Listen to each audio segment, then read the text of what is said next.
우리를 사랑하셔서 우리를 구원하신 그 은혜를 참 감사합니다. 우리가 고난주간을 지나 부활주일까지 예수님의 행적을 이렇게 쫓아오는데요. 그 은혜가 얼마나 큰지요. 그 은혜에 우리가 값없이 구원을 받았는데 이 구원의 은혜를 받기에 우리의 모습이, 우리의 삶이 얼마나 부끄러운지요. 그러나 그런 우리일지라도 우리가 주께 나오는 것을 싫다 하지 않으시고 마다하지 않으시고 우리를 받아주시고 오늘 우리가 부활의 기쁨을 함께 나누고자 주님 앞에 예배하는 이 예배를 기뻐 받으신다고 하시니 참 감사합니다.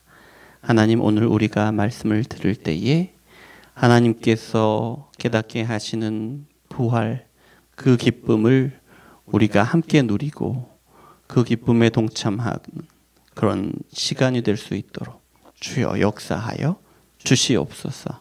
부족한 종이 전하지만 성령께서 역사하시는 줄 믿습니다. 예수 그리스도 이름으로 기도합니다. 아멘. 자, 한 주간 동안 건강하게 잘 지내셨어요? 네, 너무 감사합니다. 그 예배를 인도하는데 작년 부활주일이 생각이 나서 작년에 비해서 지금 함께 예배하는 것이 너무 좋다. 작년에도 좋았어요. 좋은데 오늘 더 좋다. 이런 느낌이 들어서 혼자, 여러분은 뭐 어떻게 느끼시는지 모르겠지만 혼자 조금 행복했습니다. 행복하고 있습니다. 자, 오늘은 마태복음 28장 16절부터 20절 우리가 읽은 말씀을 중심으로 부활과 사명이라는 제목으로 말씀을 함께 나누겠습니다.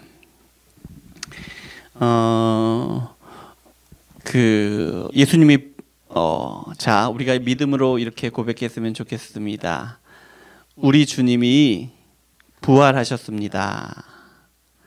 아멘.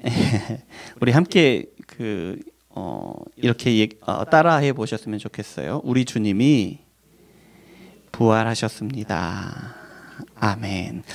예수님이 부활하셨어요. 예수님이 부활하셨습니다. 부활하신 예수님이 우리 이렇게 복음서에 보면, 또 성경에 보면 부활하신 모습으로 사람들에게 나타나십니다. 그런데 나타나신 장면이 11번을 성경에 나타납니다. 예수님이 부활하신 몸으로 사람들에게 보이신 일이 11번 나타납니다. 11번 믿는 사람들 앞에 나타나셨어요. 하지만 예수님이, 부활하신 예수님이 사람들 앞에 나타났을 때 사람들은 예수님을 알아보지 못합니다. 부활을 증언하는 사람들의 얘기를 듣고도 또 증거들을 보고도 심지어 눈앞에 나타나셔도 또 대화를 한동안 계속 나누셔도 그분이 부활하신 예수님이라는 것을 알지 못합니다. 부활하신 예수님을 믿지 못하는 거죠. 부활하신 예수님은 한 사람씩 그리고 무리의 사람들과 만나시면서 예수님이 부활하심을 깨닫게 하셨습니다. 또 예수님의 부활하심에 대해서 성경으로 가르쳐 주셨고 또 믿게 하십니다. 예수님이 부활하신 다음에 40일이라는 시간을 이 땅에서 더 보내셨는데 이 시간은 예수님의 부활하심을 알리시고 가르쳐 주시고 믿게 하신 시간들이었다라고 해도 크게 틀리지 않습니다. 오늘 설교를 통해서 저는 여러분과 함께 예수님이 부활하신 예수님의 행적을 하나하나 좀 따라가 보려고 합니다. 그 중에서 부활하신 몸으로 사람들을 만나는 장면 하나하나를 이렇게 짚어가려고 합니다. 함께 나누시면 좋을 것 같습니다. 자, 먼저 예수님은 첫 번째로 막달라 마리아를 만나십니다. 예. 예수님이 부활하시고 예수님이 죽으시고 사흘 만에 막달라 마리아가 여인들과 함께 예수님의 시신에 바르기 위해서 향료들을 준비해서 예수님을 찾아갑니다. 그 중에서 예수님을 사랑하는 마음이 각별한 것이 막달라 마리아였죠. 다른 여인들과 속도를 맞추지 못하고 더 빨리 무덤에 도착했습니다. 그런데 예수님이 계시지 않는 거예요. 너무 놀라고 두려워서 그 사실을 알리려고 베드로와 요한에게 갑니다. 가서 알리죠.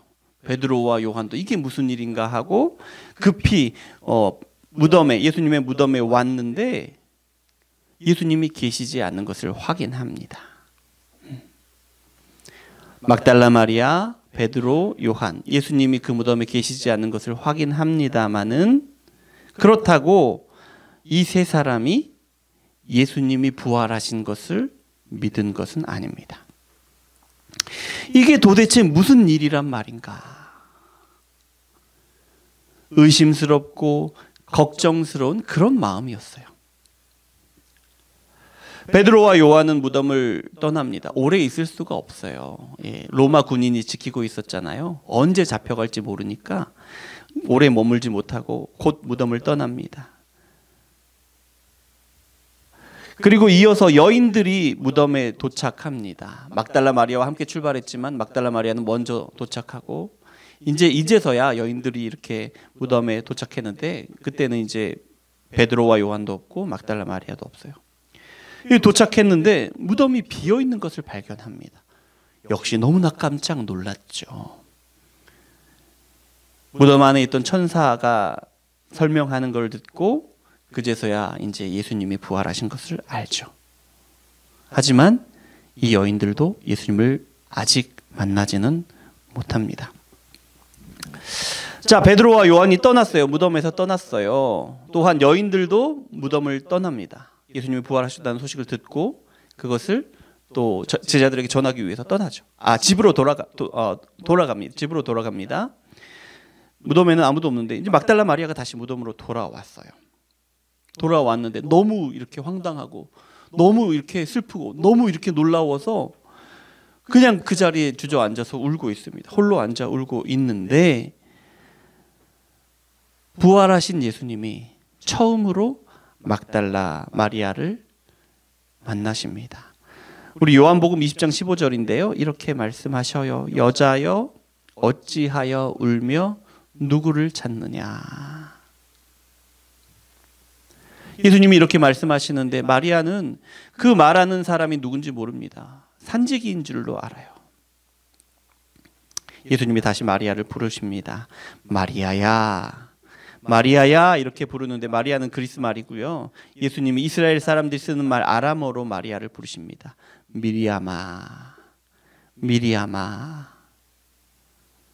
그제서야 마리아는 그 부르시는 분이 예수님이심을 알아차립니다. 그래서 동일하게 나의 선생님,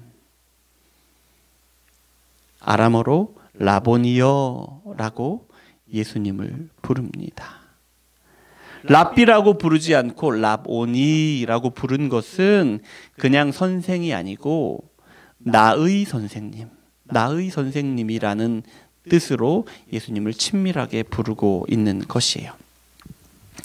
이때 예수님이 말씀하십니다. 17절이에요. 나를 붙들지 마라. 내가 아직 아버지께로 올라가지 아니하였노라. 그리고 가서 형제들에게 전하라고 말씀하십니다. 첫 번째로 만난 것이 막달라 마리아입니다.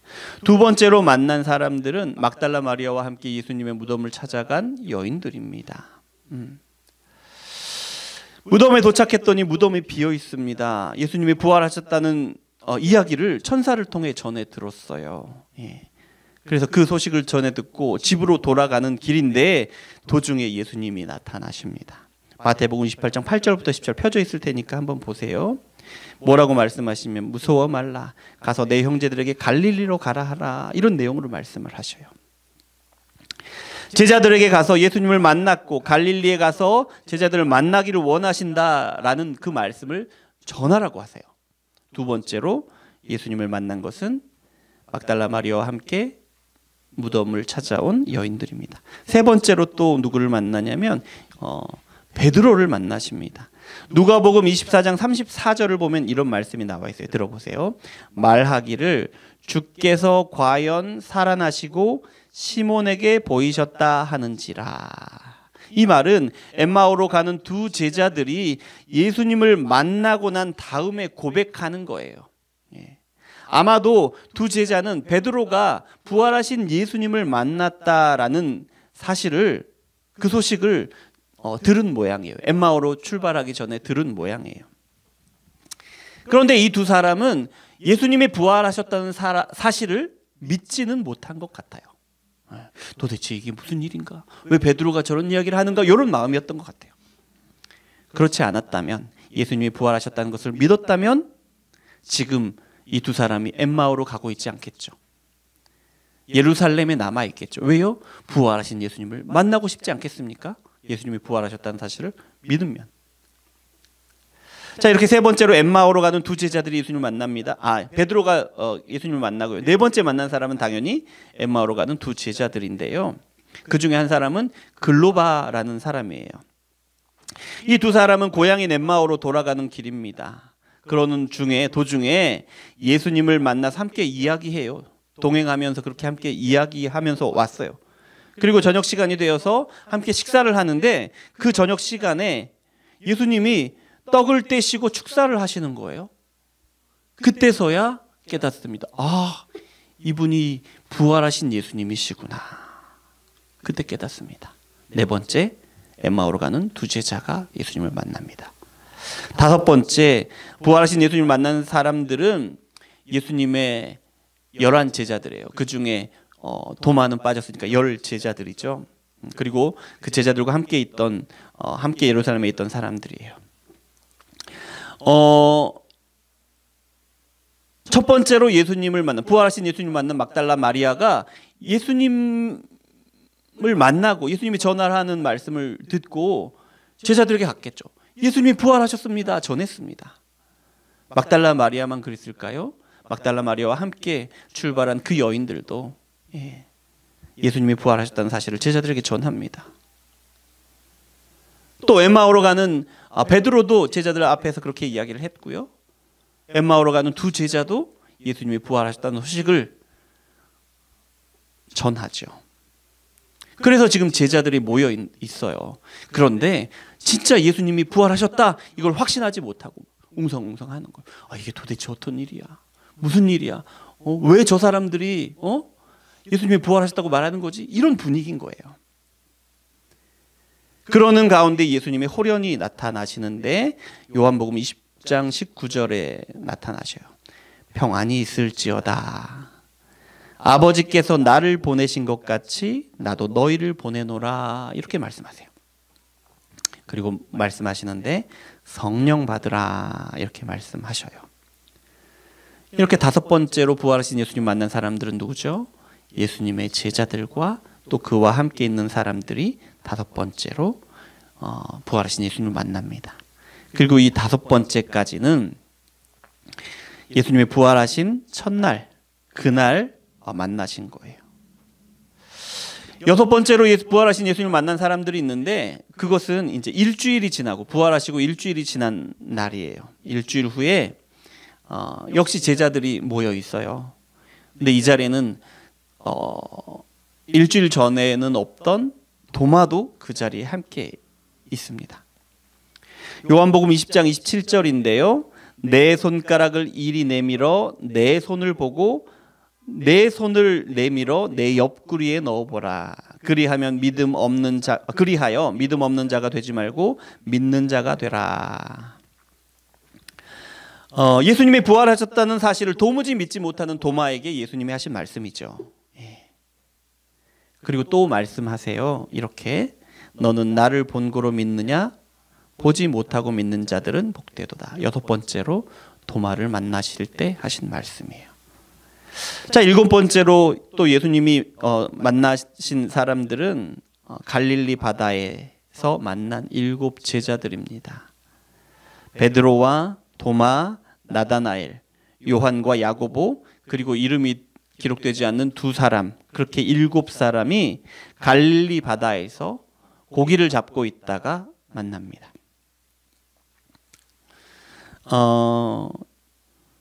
고기를 잡다가 통 못 잡다가 예수님의 말씀대로 그물을 던졌는데 많은 물고기를 잡아요. 그 잡은 제자들이 예수님께 와서 예수님이 준비하신 음식을 먹습니다. 그리고 나서 예수님이 말씀하시죠. 뭐라고 말씀하십니까? 베드로에게 말씀하시죠. 네가 나를 사랑하느냐? 내 양을 먹이라. 내 양을 치라. 내 양을 먹이라. 말씀하시죠. 여덟 번째 예수님을 만난 사람들은 누굽니까? 예수님이 명령하신 산에서 만나신 11명의 제자들이 오늘 우리가 읽은 28장 16절에 나오죠. 예수님이 명하신 곳으로 가서 거기서 예수님을 만난 거예요. 제자들이. 11 제자가 갈릴리에 가서 예수께서 지시하신 산에 이르러 예수를 배웁고 경배하나 아직도 의심하는 사람들이 있더라. 아직도 의심하는 사람들이 있더라. 제자들이 예수님을 처음 만난 것도 아니죠. 이제 세 번째예요. 그럼에도 불구하고 네 번째죠. 네 번째인데 그럼에도 불구하고 아직도 의심하는 사람들이 있더라. 여덟 번째 만난 사건입니다. 또 아홉 번째 만난 사람들은 500여 명이 함께 모여 있는데 예수님을 믿는 500여 명이 함께 모여 있는데 그 일시에 보이신 장면이에요. 고린도전서 15장 6절인데요. 그 후에 500여 형제에게 일시에 보이셨나니 그 중에 지금까지 대다수는 살아있고 어떤 사람들은 잠들었으며 이것이 아홉 번째. 자, 이제 두 번 남았습니다. 열 번째는 예수님의 형제 야고보, 예수님의 형제 야고보를 열 번째로 만나십니다. 그러니까 이 야고보는 요한의 형제 야고보 아닙니다. 요한의 형제 야고보가 아니고 예수님의 형제. 나중에 예루살렘 교회의 장로가 되는 야고보예요. 야고보는 원래 예수님을 믿지 않았습니다. 예수님의 모든 형제들이 예수님이 메시아인 걸, 예수님이 그리스도인 걸 믿지 않았어요. 또 이 야고보는 예수님이 부활했다는 말도 믿지 않았습니다. 그런데 부활하신 예수님이 야고보를 만나신 후에, 야고보가 부활하신 예수님을 만난 후에는 정말 간절하고 열정적인 성도가 됩니다. 그래서 나중에는 이 야고보 장로님은 복음을 전하다가 순교를 하게까지 돼요. 그리고 마지막 11번째는 사도행전 1장에 나오는데요. 승천하시기 전에 제자들을 만나신 것입니다. 제자들이 묻습니다. 주께서 이스라엘 나라를 회복하심이 이때니까? 이렇게 묻자 예수님이 대답하시죠. 때와 시기는 아버지께서 자기 권한에 두셨으니 너희가 알 바 아니요 오직 성령이 너희에게 임하시면 너희가 권능을 받고 예루살렘과 온 유대와 사마리아와 땅끝까지 이르러 내 증인이 되리라. 아멘. 자, 이렇게 예수님이 부활하신 다음에 사람들을 만나신 그 사건들을 하나하나 이렇게 살펴보았습니다. 좀 시간이 길었죠? 살펴보면서 깨닫게 되는 것이 있는데요. 뭐냐면 첫 번째, 예수님의 부활하심은 부활이 무엇인지를 우리에게 알려준다는 거예요. 부활이 무엇인지.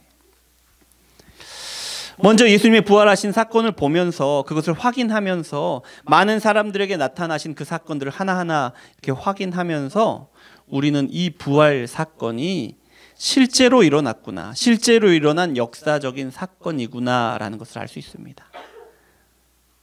그렇게 하기 위해서 예수님이 한 사람 한 사람 만나주신 거예요. 처음에는 믿지 못해요. 예수님이 누군지도 몰라요. 여러 번 만났는데 의심해요. 그럼에도 불구하고 이렇게 11번에 걸쳐서 예수님을 계속 만나는데, 그래서 그렇게 하시면서 예수님이 정말로 부활하셨구나 라는 것을 예수님을 만나고 예수님을 믿는 모든 사람들이 부인할 수 없게 만드신다 라는 거예요. 자, 그리고 또 예수님은 부활하셔서 영광이 몸이 되신 것을 보여주세요. 이 부활하신 예수님의 몸은 죽으시기 전하고는 완전히 다른 몸입니다. 먼저요, 예수님이 사람들을 만나는데 사람들이 예수님을 알아보지 못해요. 막달라 마리아가 예수님을 사랑하는 마음이 정말 너무 큰데, 그런데도 예수님을 만나고 예수님이 음성을 듣는데도 예수님이신지 몰라요. 엠마오로 가는 두 제자는 오랫동안 동행하면서 이야기하면서 함께 왔는데도 예수님이 떡을 떼시기 전까지 예수님이신지 모르죠. 제자들도 마찬가지예요. 제자들 예수님을 알아보지 못합니다. 왜 알아보지 못할까요? 예수님의 몸이, 예수님이 부활하신 몸이 온전하게 변화된 몸, 그 몸으로 예수님이 제자들에게 나타나셨기 때문에 제자들이 알아보지 못하는 거예요. 이 몸은 붕대를 그냥 통과하는 몸이에요. 붕대가 마치 그 바람이 빠진 풍선처럼 그 자리에 그렇게 이렇게 놓여 있어요. 예수님의 몸은 그냥 문을 통과하시는 몸이에요. 그런 몸이에요. 또 예수님이 막달라 마리아에게 말씀하시죠. 만지지 말라고 말씀하시죠. 왜요? 부활하여서 온전하게 된 몸이시기 때문에 만지지 못하게 하시는 거예요. 그런 예수님을 보면서 제자들은 뭐라고 해요? 영인가? 영인가? 무슨 말입니까? 귀신인가? 이렇게 얘기하는 거예요. 갑자기 나타나니까, 안 계시던 분이, 문도 닫혀 있는데 안 계시던 분이 갑자기 나타나니까 귀신인 줄로 알고 놀라는 거죠. 하지만 예수님이 말씀하십니다. 영이 아니라. 그리고 나중에 이제 갈릴리 바다에서는 제자들과 함께 식사도 같이 하시죠. 영이 아니고 육신이라는 것을 보여주시는 거예요. 육신이지만, 영이 아니고 육신이지만 영광스럽게 된 몸, 죽으시기 전과 완전히 다른 몸. 그런데 이 몸이 부활하신 몸이잖아요. 이 몸을 우리에게 보여주시는 것은 무엇이냐면, 예수님이 부활하신 다음에 이렇게 영광스러운 몸이 된 것처럼 우리도 예수님이 재림하신 그때에 호련히 변화될 텐데 예수님과 동일한 영광스러운 몸으로 변화될 것이다 라는 것을 미리서 우리에게 보여주시는 거란 말이에요. 제자들이 미리서 보기를 원하셨어요. 나중에 부활하게 되면 이런 몸으로, 온전한 몸으로, 영광스러운 몸으로 부활하게 될 것이다 라는 것을 알려주신 거죠. 여러분, 우리 하나님이 사람을 만드셨죠. 첫사람 아담을 만드셨습니다. 아담은 하나님이 만드셨을 때 죄가 하나도 없었어요. 죄가 하나도 없는 사람이에요. 그런데 아담은 부활하신 예수님과 같이 영광스러운 몸은 아니었어요. 하나님께서 주신 그 말씀, 선악과를 따먹지 말라는 그 말씀에 순종하고 하나님이 주신 그 나라를 하나님의 뜻대로 잘 다스렸다면 아담이 이렇게 영광스러운 몸을 입게 되었을 거예요. 하지만 아담은 실패했죠. 죄를 지어서 실패했고 영광스러운 몸을 입지 못했습니다. 우리가 예수님을 예수님이라고 부르지만 또 둘째 아담이라고도 부르지요. 예수님이 십자가에 죽으신 후에 사흘 만에 부활하시고서는 아담이 이루지 못한 영광스러운 몸을 입으신 거예요. 하나님이 아담을 통해서 이루기를 원하신 그 일, 아담이 그렇게 영광스러운 몸이 되고 또 아담의 모든 후손들이 그렇게 영광스러운 몸이 되어서 하나님과 영원히 살기를 원하셨던 그 일이 부활하신 예수님이 영광스러운 몸을 입으시고 그 몸을 제자들에게 드러내실 때에 그 몸을 보고 제자들도 예수님과 같이 마지막 그 날에는 영광스러운 몸을 입게 될 것이라는 것을 알고 또 소망하게 하시는 거죠. 예. 여러분, 우리가 죽어서 천국에 가잖아요. 우리가 죽으면 천국에 갑니다. 우리 육신은 썩어지지만 우리의 영혼은 천국에 갑니다. 우리가 그 전도할 때 우리 예수님 믿고 천국 갑시다 라고 이야기하잖아요. 우리가 죽어서 천국에 가는 거는 그런데 우리가 예수님을 믿는 가장 중요한 목적이 아닙니다. 그건 중간 단계예요. 중간 단계. 왜냐하면 우리의 영혼만 천국에 가는 거거든요. 근데 정말 중요한 것은 뭐냐면 예수님이 재림하시는 그날 부활하신 예수님이 보여주신 것처럼 우리도 호련히 영광스러운 몸을 입는 것이, 그것이 우리가 예수님을 믿는 가장 중요한 이유고 목적이라는 거예요. 우리가 그 영광스러운 몸을 입으면 영원한 삶을 살아가게 되는 거죠. 우리가 이 땅에서 하루하루 살아가는 것이 참 힘든데요. 이 힘든 삶을 살아가면서도 우리가 믿음을 놓지 않으려고 애쓰고 몸부림치는 이유, 그 가장 중요한 목적이 바로 이거라는 거예요. 예수님이 우리에게 보여주신 것과 같이 우리도 영광스러운 몸을 입게 되는 거예요. 그 날을 소망하면서 오늘 우리가 힘든 우리 삶의 한 걸음 한 걸음을 걸어 나간다라는 것입니다. 그리고요, 부활하신 예수님은 이제 성경을 풀어서 가르쳐 주시는데 성경에 기록하신 말씀들이 예수님이 십자가에 죽으시고 부활할 것이다, 영광스러운 몸을 입게 될 것이다 라는 것을 가르쳐 준다라고 성경을 통해서 제자들에게 알려주셔요. 부활하신 예수님이 부활하신 후에 하신 일들이죠. 부활하신 예수님이 부활하심으로써 자기 모습을 드러내시면서 성경의 한 절 한 절을 설명해 주시는 거예요. 그 전에도 가르쳐 주셨어요. 그런데 몰라요. 모르는데 부활하신 예수님이 지금 눈앞에 계시잖아요. 그 예수님이 한 절 한 절을 설명해 주시는데 그때서야 알게 되는 거죠. 예. 그리고 마지막으로 부활하신 예수님이 위대한 사명을 주십니다. 우리가 마태복음 28장 16절부터 20절까지 읽었는데요.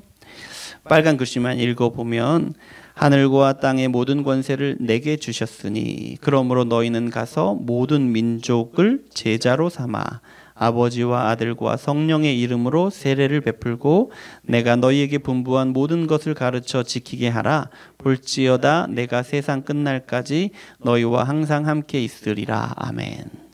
이 말씀을 들으면 아이고 또 목사님 전도하라고 하는구나. 우린 이렇게 받아들입니다. 이 말씀은 전도하라는 말씀에 한마디로 하면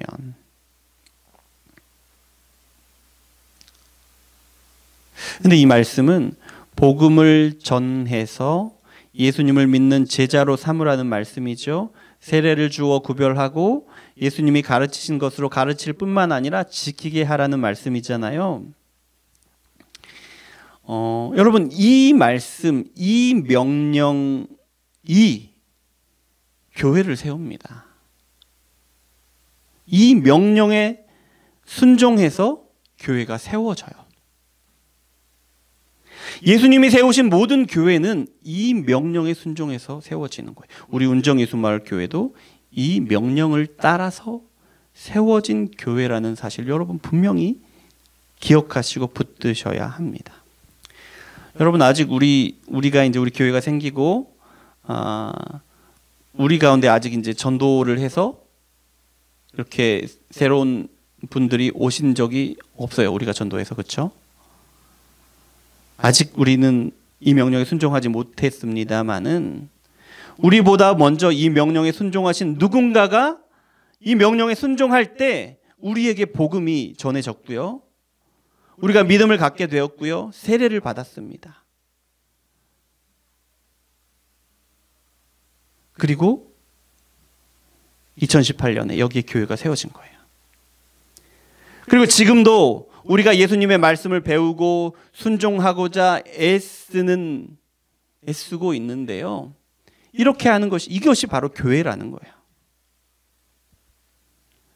우리가 말씀을 배우고 순종하려고 애쓰고 있잖아요. 그런데 그 순종하는 것 중에 절대로 빼놓을 수 없는 것이 이 명령, 복음을 전하라는 이 명령에 순종하는 거예요. 복음을 전하여 세례를 주고 가르치고 지키게 하는 것. 여러분, 이 명령에 순종하여 생겨난 것이 교회이고요. 이 일을 순종하는 것이 교회입니다. 우리 지금 뭐에서 예배하는 숫자가 몇 명 안 되니까, 뭐 재정이 어려우니까, 뭐 전도를 해야 됩니다. 이게 아니에요. 이런 게 아니고요. 예수님의 이 명령으로 교회가 생겨났다는 거예요. 그리고 교회라는 것이 원래 이 명령에 순종하는 것이 교회라는 거예요.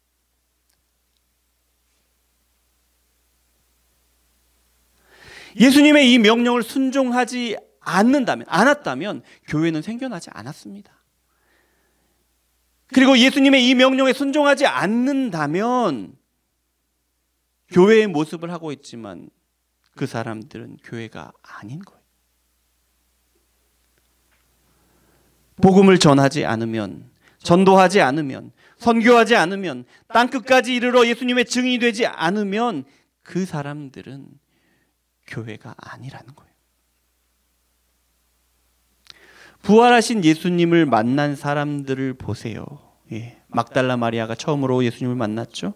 처음에는 부활하신 예수님을 알아보지 못합니다. 하지만 부활하신 예수님이 깨닫게 하실 때에 부활하신 예수님을 정말 만나는데요, 그때서야 제자들에게 부활의 소식을 전합니다. 엠마오로 가는 두 제자들을 보세요. 모든 것 다 버리고 지금 고향으로 떠나는 거예요. 3년 동안 예수님을 따라다니면서 모든 것 다 이렇게 놔버리고 예수님을 따라다니다가 이제 예수님이 죽으셨는데 소망이 사라진 거예요. 물론 베드로가 예수님이 부활하셨다고 전했습니다만은 온전히 믿지 못하고 다 버리고 고향으로 돌아가고 있는 길이에요. 그렇게 고향으로 돌아가는 길에 예수님을 만나지만 예수님이신지 알지 못하다가, 그러다가 예수님이 깨닫게 하실 때 예수님이신 줄 알고, 부활하신 예수님을 알고 어떻게 됩니까? 다시 돌아옵니다. 모든 것 다 버리고 고향으로 돌아가던 그 길을 되돌려서 예루살렘으로 돌아옵니다. 그리고 뭐 하죠? 제자들에게 전합니다. 뭘요? 예수님이 부활하셨다고요. 예수님의 11 제자들은 어떻습니까? 예수님을 만나지만 예수님이신지 깨닫지 못합니다. 부활의 소식을 들었지만 이게 도대체 무슨 일인가 이해하지 못하고 믿지 못하고 놀라고 있습니다.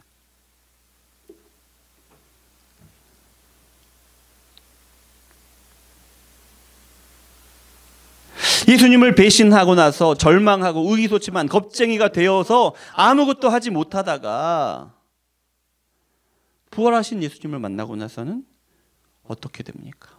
복음을 전하다가 순교하기까지 예수님의 명령을 순종합니다. 부활하신 예수님을 만나지만 깨닫지 못하다가 부활하신 예수님을 깨닫고 나서는 놀랍도록 열정적인 성도가 되는 것을 보여주고 있지요. 복음을 전하는 삶을 사는데 인생의 많은 중요한 일들보다 복음을 전하는 일들을 더 소중히 여기게 되는 것을 보여줍니다. 심지어는 생명을 버리기까지 복음을 전하는 일을 중요하게 여기게 되죠. 우리는 아직 아닙니다. 우리는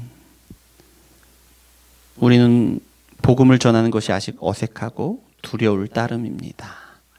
왜 그럴까요? 왜 우리도 예수님을 믿는데, 예수님을 알고 예수님을 믿는데 왜 우리가 아직 복음을 전하는 것이 어색하고 두려울까요? 분명히 우리가 부활하신 예수님을 만났지만 어려서부터 말씀을 들어왔고 그때마다 부활하신 예수님에 대해서 들었고 그 증언들에 대해서 들었고 우리가 알고 있지만 진짜로 예수님이 부활하셨다는 것을 깨닫지 못하고 있는 것.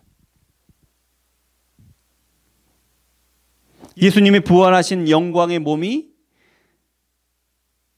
마침내 재림하시는 그날에는 우리가 마침내 영광의 몸을 얻게 될 것인데 그 사실을 깨닫지 못하는 거예요. 그래서 마침내 영광스러운 몸이 될 것을 우리 인생의 가장 중요한 일로 최대의 소망으로 삼고 있지 못한 거예요. 그래서 여러분 부활하신 예수님을 인격적으로 만나야 합니다. 그러니까 예수님의 부활이 나를 위해 부활하신 것이다는 것을 깨닫고 복음을 전함으로 우리 인생의 최대의 목적을 영광스러운 몸이 되는 그 일로 우리 인생의 최대의 목적으로 품고 그 일을 위하여 달려가야 한다는 거예요. 그것이 저와 여러분이다. 우리 교회다라는 겁니다. 말씀을 마무리합니다. 부활의 아침입니다. 예. 죽으셨던 예수님이 다시 살아나셨으니 얼마나 기쁩니까? 이제 영원히 못 본다는 분을 만났으니 너무 기쁜 날입니다. 하지만 부활하신 영광의 몸으로 우리에게 우리 인생 최대의 소망이 재림하시는 날 마침내 이루어질, 마침내 우리가 영광스러운 몸을 입게 되는 그것임을 깨닫게 하시기 때문에 너무나도 기쁜 날입니다. 또한 영광의 몸을 입게 되는 인생 최대의 소망을 품고 그날을 위해 복음을 전하는 삶을 살아가라고 우리에게 사명을 깨닫게 하시기 때문에 기쁜 날이라는 거예요. 여러분 우리가 말씀으로 부활에 대해 더욱더 알기를 원합니다. 사명을 붙들고 끝까지 순종하기를 원합니다. 그리고 마지막 날에 영광의 몸을 입고 영원한 하나님의 나라를 살아가게 되기를 소망하시길 원합니다. 저도 또 여러분도 그리고 또 우리가 품은 우리 태신자들도 모두 다 함께 영광의 몸을 얻기를 소망하게 되고 또 이 일을 이루게 하시기를 소망합니다. 우리 주님이 반드시 이 일을 우리 가운데 이루실 것입니다. 마지막 이 말씀 함께 제가 읽고 여러분이 들으시고 마무리하겠습니다. 오직 성령이 너희에게 임하시면 너희가 권능을 받고 예루살렘과 온 유대와 사마리아와 땅끝까지 이르러 내 증인이 되리라. 아멘. 기도하시겠습니다. 사랑의 하나님 감사합니다. 귀한 말씀 주시고 부활의 소망을 우리 마음 가운데 품게 하시니 감사합니다. 하나님 우리가 날로 날로 부활의 그 기쁨을, 부활의 의미를, 부활이 무엇인지를 아버지 더 깊이 더 잘 알게 하시고 그 힘으로 능력으로 영원한 하나님의 나라 영광스러운 몸을 입는 날 그날을 소망하면서 우리에게 주신 사명을 품고 또 순종하며 살아갈 수 있도록 주여 우리에게 능력을 더하여 주시옵소서. 성령을 주시옵소서. 예수 그리스도 이름으로 기도합니다. 아멘.